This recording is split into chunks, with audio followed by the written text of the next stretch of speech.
Bonjour à tous et bienvenue dans les Minutes 4. Aujourd'hui, nous allons accorder quelques minutes pour parler d'un sujet primordial pour Naomi Rodrigue. Naomi est une jeune mère d'origine haïtienne qui fut adoptée dès son plus jeune âge par une famille québécoise. De ce fait, Naomi est de nationalité canadienne. Un parcours qui ne l'a d'ailleurs point laissée indifférente, puisqu'elle s'en est inspirée pour développer un projet d'envergure. Persévérante et motivée, c'est donc en présence de Naomi que nous allons découvrir ce qui lui tient à cœur. Allons-y. Bonjour Naomi, comment vas-tu aujourd'hui? Je vais très bien, merci toi-même. Ça va bien, merci. Donc, dis-nous un peu plus sur ton fameux projet. Oui, mon projet en fait s'intitule Solidaire. Donc ça se trouve à être un projet qui signifie beaucoup pour moi. J'ai choisi le nom Solidaire parce que ça signifie solidaire en créole. Ce projet-là consiste en un film documentaire qui va aborder le sujet des Haïtiens et des Haïtiennes adoptés du Québec. Je suis moi-même haïtienne, donc c'est vraiment quelque chose, haïtienne adoptée. Donc c'est vraiment un sujet qui me touche personnellement et que je trouvais important d'aborder dans notre communauté. Ok, et comment t'es venue l'idée de te lancer dans un tel projet? En fait, c'est un ami qui un jour, on discutait ensemble et puis il me disait que mon histoire le touchait beaucoup. Donc, que ce serait intéressant que je partage mon histoire avec les autres. Puis ça me trottait dans la tête pendant plusieurs années. Et au début de l'année, je me suis dit, vas-y Naomi, lance-toi, fais quelque chose de cette idée-là. Et c'est la raison pour laquelle j'ai décidé de me lancer dans le projet. Ok, et quand on se lance dans des objectifs tels que les tiens, est-ce qu'il faut s'attendre à rencontrer des embûches? Est-ce qu'il y a des difficultés quelconques qu'on rencontre? Oui, en effet, il y a plusieurs embûches, plusieurs difficultés que je rencontre et j'ai pas fini d'en rencontrer parce que je suis qu'au balbutiement de mon projet. Mais il y a entre autres tout ce qui a trait au suivi, tout ce qui a trait en fait aux contraintes de temps, ce genre de choses-là, parce que je dois rédiger, je dois rentrer en contact avec des collaborateurs, avec des fournisseurs, avec que ce soit pour les subventions ou bien peu importe tous les types de besoins que j'ai pour mon projet.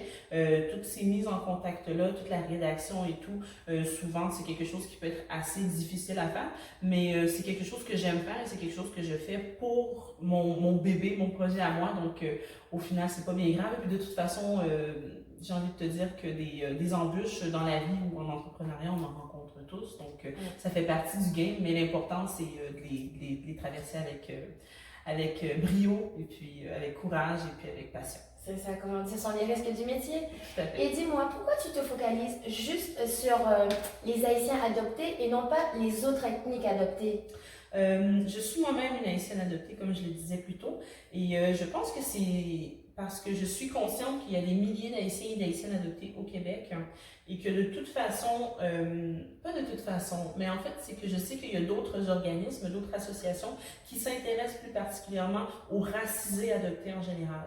Donc moi, je trouvais important de mettre en lumière les Haïtiens et Haïtiennes adoptés seulement, parce qu'on est une grosse communauté, et en tant qu'haïtienne adoptée, moi-même, je me reconnais plus et j'ai plus de facilité à aborder ce sujet-là. Et je trouvais ça intéressant aussi de pouvoir parler avec un autre haïtien adopté, ne serait-ce que pour le mettre en confiance, puis qu'on puisse se comprendre l'un l'autre, puisqu'on a traversé à peu près le même type d'épreuve. Je dis pas que les autres haïtiens adoptés, ce n'est pas le cas. Puis quand je parle d'épreuves, je parle de bonnes comme de mauvaises, évidemment. Mais je pense que c'est surtout par rapport à mon propre parcours personnel que j'ai décidé de focusser sur eux. Ok, ça se comprend un petit peu plus. Et pour finir, dis-moi, quel serait ton but ultime? Tu t'attends à quoi exactement de ce projet? Pour moi, c'est un projet de vie. Donc, je souhaite déjà commencer par par mon film documentaire. Il va y avoir également des événements qui vont avoir lieu bientôt, prochainement.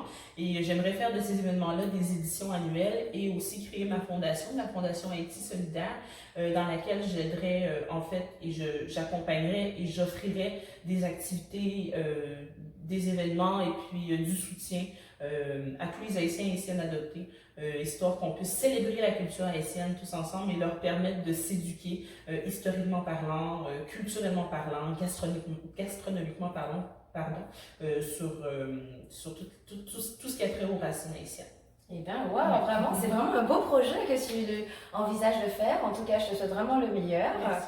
Donc, si ce projet vous intéresse ou vous a tout simplement touché d'une manière ou d'une autre, n'hésitez pas à suivre Naomi Rodrigue sur son Facebook que je vous inscris juste ici.